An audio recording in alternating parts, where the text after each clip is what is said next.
اعوذ باللہ من الشیطان اللعین الرجیم بسم اللہ الرحمن الرحیم الحمد للہ والصلاة علی اہلہا۔ حاضرین و سامعین، درس توضیح المسائل اور احکام کے درس سے متعلق یہ کلپس جو روزانہ آپ کی خدمت میں پیش کی جا رہی ہیں، کل نجاسات کے باب میں ہم نے بات ختم کی تھی مردار کے متعلق اور خون کے متعلق کہ کن جانوروں کا خون نجس ہے اور کن جانوروں کا خون پاک۔ اسی طرح سے لاش کے متعلق کہ کس جانور اور حیوان کی لاش نجس کہلاتی ہے اور کن جانوروں کی لاش پاک ہوتی ہے۔ انہی نجاسات کے سلسلے سے آج پھر ایک مرتبہ آپ کے سامنے پریزنٹیشن کی صورت میں وہ نجاسات کا سلسلہ جاری اور ساری ہے۔ سارے مسائل آیت اللہ العظمیٰ آغا سیستانی کی توضیح سے آپ کی خدمت میں پیش کیے جا رہے ہیں، لہذا مزید معلومات کے لیے آپ حضرات آغا کی توضیح کی طرف بھی مراجعہ فرما سکتے ہیں۔ 5 نجاستیں ختم ہوئیں اور آج بات ہے 6ٹھی اور 7ویں نجاست کی کہ 6 اور 7 نمبر پر جو نجاست ہے اس کا نام ہے کتا اور سور، یعنی ڈاگ اینڈ پگ۔ کتا اور سور نجس ہیں حتیٰ کہ ان کے بال، ہڈی، پنجے، ناخون اور رطوبتیں بھی نجس ہیں۔ رطوبتیں یعنی ان کے بدن سے نکلنے والا کسی بھی طرح کا لکوڈ، چاہے وہ آب بینی یعنی ناک کی صورت میں ہو اور چاہے لعاب دہن یعنی تھوک کی صورت میں ہو، جو بھی ان کے بدن سے لکوڈ نکلتا ہے وہ سب کا سب نجس ہے، یہ خود بھی نجس ہے۔ نمبر 8 پر جو نجاست ہے وہ ہے کافر، یعنی وہ شخص جو اللہ تعالیٰ کے وجود یا اس کی وحدانیت کا اقرار نہ کرتا ہو، نجس ہے۔ اور اس کے بعد جو مسئلہ ہے وہ بہت اہم اور مہم ہے کہ اس پہ ہم سب کو غور کرنا چاہیے۔ اسی طرح غالی، یعنی وہ لوگ جو ائمہ علیہم السلام میں کسی کو خدا کہیں، یعنی کسی بھی امام کے متعلق ان کا یہ عقیدہ ہو کہ یہ خدا ہیں، یا کہیں کہ خدا امام میں حلول کر گیا ہے، یعنی خداوند عالم ان کے اندر اتر گیا ہے اور اب ان کے جو کام ہوتے ہیں وہ گویا خدا ان کے اندر رہ کر انجام دیتا ہے۔ اگر کوئی ایسا عقیدہ رکھے تو اس کو غالی کہا جاتا ہے اور وہ نجس ہے۔ اسی طرح سے خارجی اور ناصبی۔ ناصبی کون ہے؟ کہ وہ لوگ جو ائمہ علیہم السلام سے بیر اور بغض کا اظہار کریں، یہ بھی نجس ہیں۔ خارجی بھی ایسے ہی ہوتے ہیں اور ناصبی۔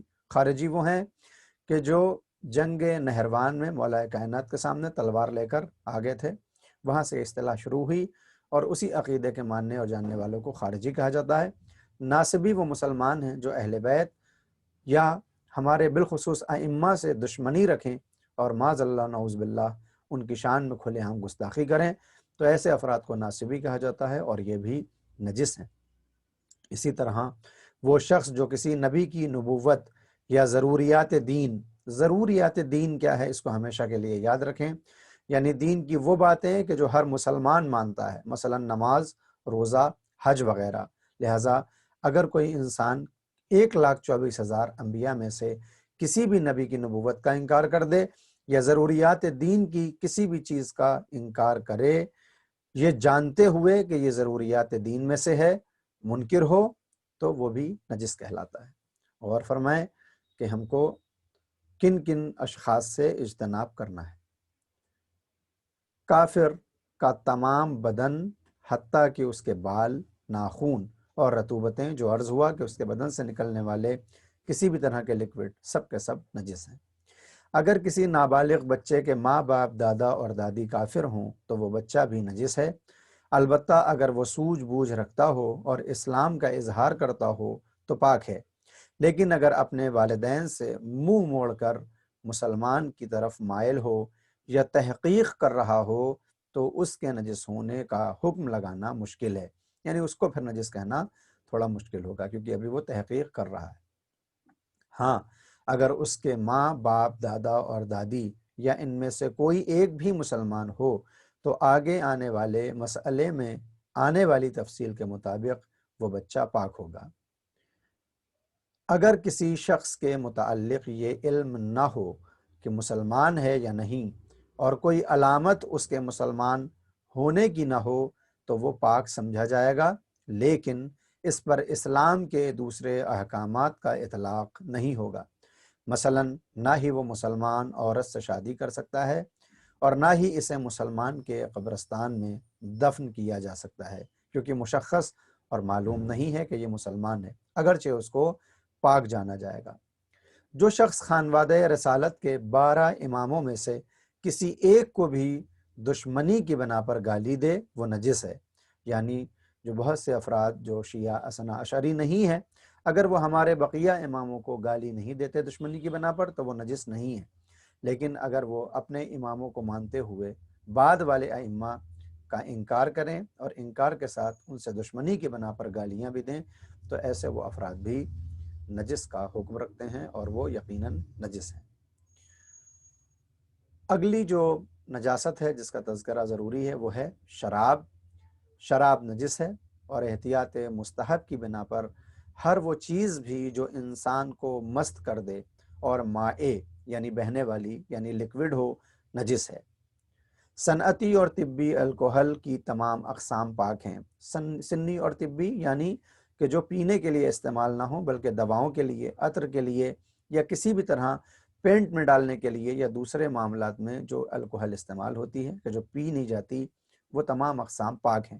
ان کے پینے کا کیا حکم ہے وہ ایک الگ مسئلہ ہے، فی الحال بات صرف پاک ہونے کی ہے، لہٰذا صنعتی اور طبی الکوہل کی تمام اقسام پاک ہیں، لہٰذا ہم سینٹ لگا کر نماز بھی پڑھ سکتے ہیں اور ہمارا بدن نجس نہیں ہوتا یا ہمارا لباس بھی نجس نہیں ہوتا۔ اگر انگور کے رس میں خود بخود یا پکانے پر ابال آ جائے تو پاک ہے، لیکن اس کا کھانا پینا حرام ہے۔ اور فرمائیں کہ کھجور، منقع، کشمش اور ان کا شیرہ چاہے خمیر ہو جائے تو بھی پاک ہیں اور ان کا کھانا حلال ہے۔ اوپر والے کے برعکس حکم ہے کھجور، منقع اور کشمش کا، لیکن انگور کے متعلق حکم جدا ہے۔ فقہ جو عام طور سے جو سے تیار ہوتی ہے اور اسے آب جو کہتے ہیں حرام ہے، لیکن اس کا نجس ہونا اشکال سے خالی نہیں ہے، یعنی حرام تو ہے مگر آیا یہ نجس بھی ہے تو اس میں اشکال ہوتا ہے۔ اور غیر فقہ یعنی طبی قواعد کے مطابق حاصل کردہ آب جو جسے ماء الشعیر کہتے ہیں پاک ہے۔